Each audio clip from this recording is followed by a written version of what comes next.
What did we do earlier today? You went to... Yeah, hyperbaric. Hyperbaric. John really likes to... he's really, on his communication, he's describing things a lot more. If he can't find the word, he describes it or he gestures how he's going to...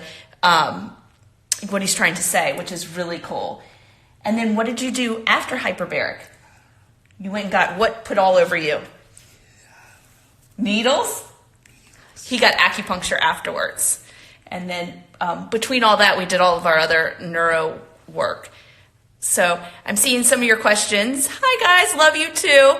Again, we apologize for the technical issues. We'll try to get them resolved. We'll get that video with Jarrett, and he'll really help us all understand the different things going on inside the body. And I think I want you guys to all realize that with a brain injury, there's just so many different layers, and it's overwhelming, I know, especially as a caregiver.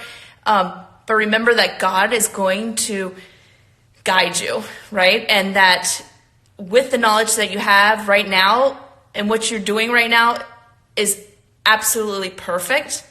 And that know that God will reveal the next steps when the time is right. Just surrender it over to him and allow him to kind of show you the way.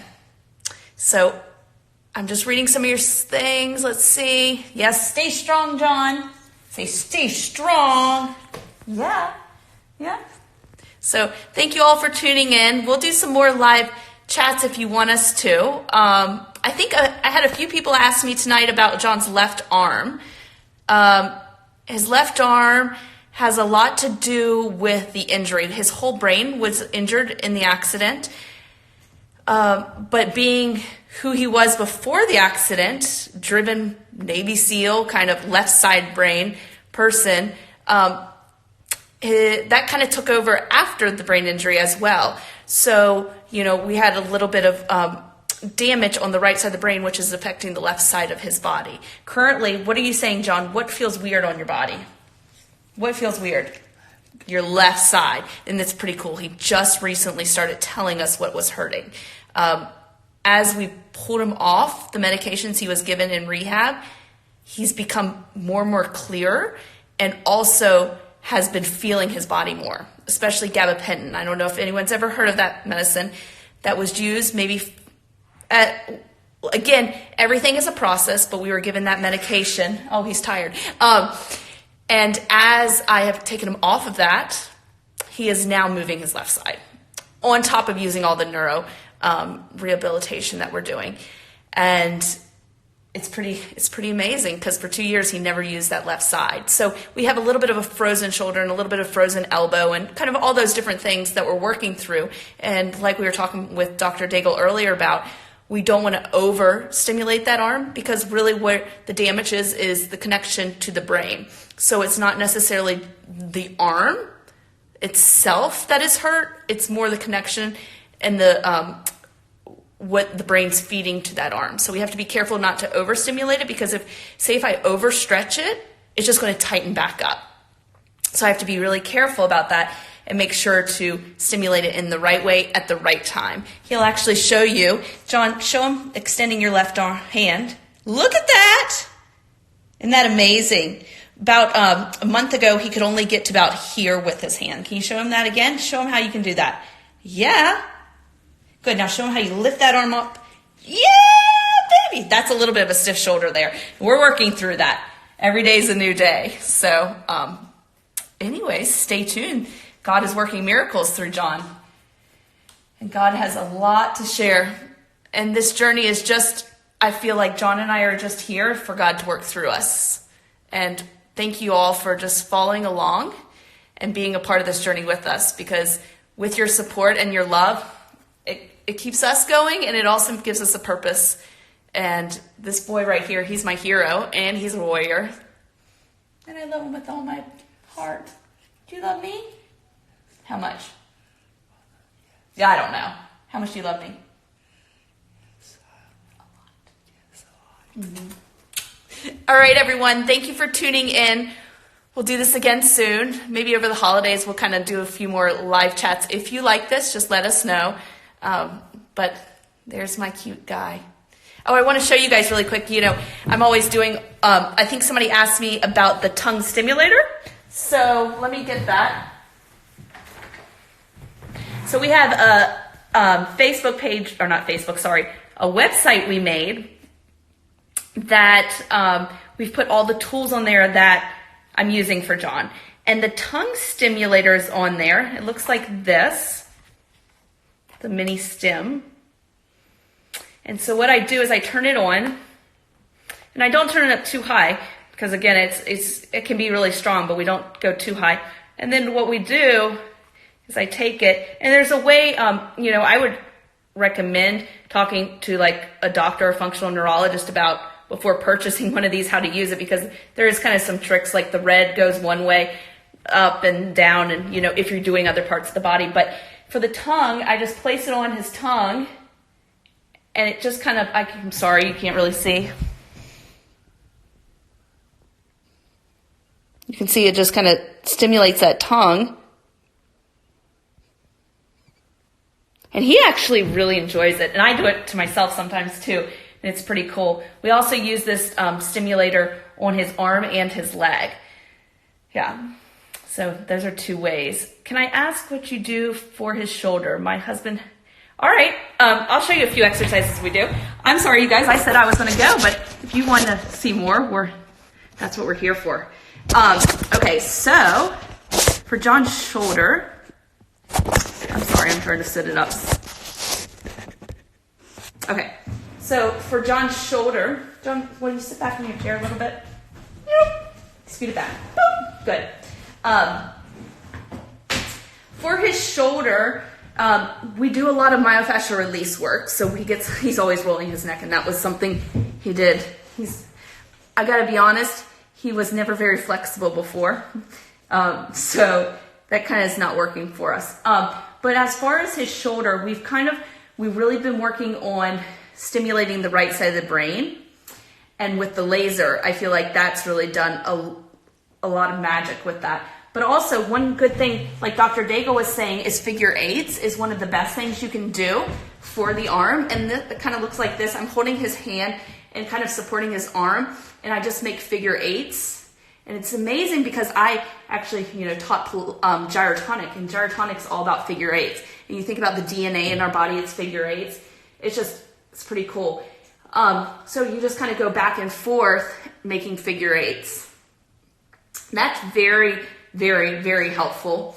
We've done that. I do a lot of vibration, but when I'm vibrating him, I'm also lasering. He's really tired, huh? Lasering the right side. So whenever I'm working on this left arm, I'm also stimulating the right side of the brain, because what's going on with his arm is coming from the right side of his brain. He's so sweet. Don't you guys love his curly hair? Oh, I love it. We do that also for the hand. John, if you could show them, he does a lot of, if you contract one side, so squeeze that and extend that side. So in a brain injury, if you contract one side and open the other side, it helps it open more, which is really cool. So that's another thing we do. We also use the stem, that stem, same stem thing, and I turn it up a little higher, and I stimulate to make movement in his arm, and that's been really great. What else do we do? Gosh, I'm thinking off the top of my head, because there's so many different things that we do. I have this little cart I want to show you guys. This is my cart of things I use for him, and I kind of roll it around the house, depending on what we're doing. I hope that explained a little bit. I can go into more detail about that left arm. But really, it's, neglect when you have the brain injury, the brain using both sides of the body. It takes a lot of energy. So the brain usually just kind of goes to its strength, and then you start neglecting another side. So it's really finding a balance of being aware of both sides of the body. So a lot of times, like when he locks his wheelchair, I always encourage him to use his left hand to lock his wheelchair. So those are, things like that. He also sits like this all the time, which is really cool because he's actually keeping his hand open. What has not worked for us, and I don't know, just giving the information out there, is braces on his left arm. So anytime we've braced his arm and kept it in a certain position for an extended amount of time, it actually has gotten tighter. So having it free and allowing the arm to move has been like the best thing for his left side. Yeah, let's see. Any other questions that you guys had?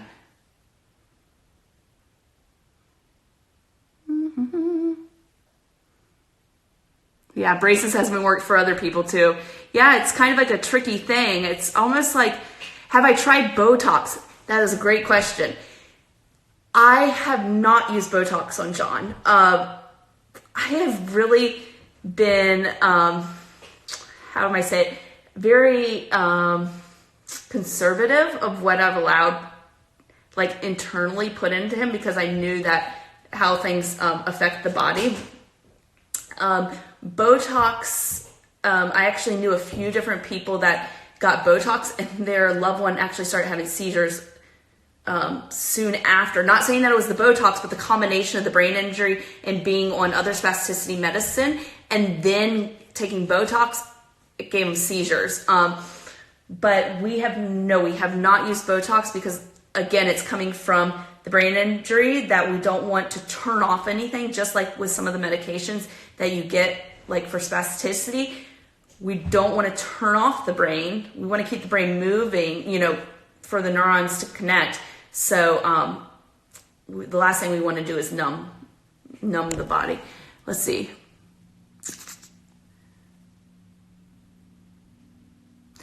Does John know? Everybody wants to know what John knows or if he knows about the accident.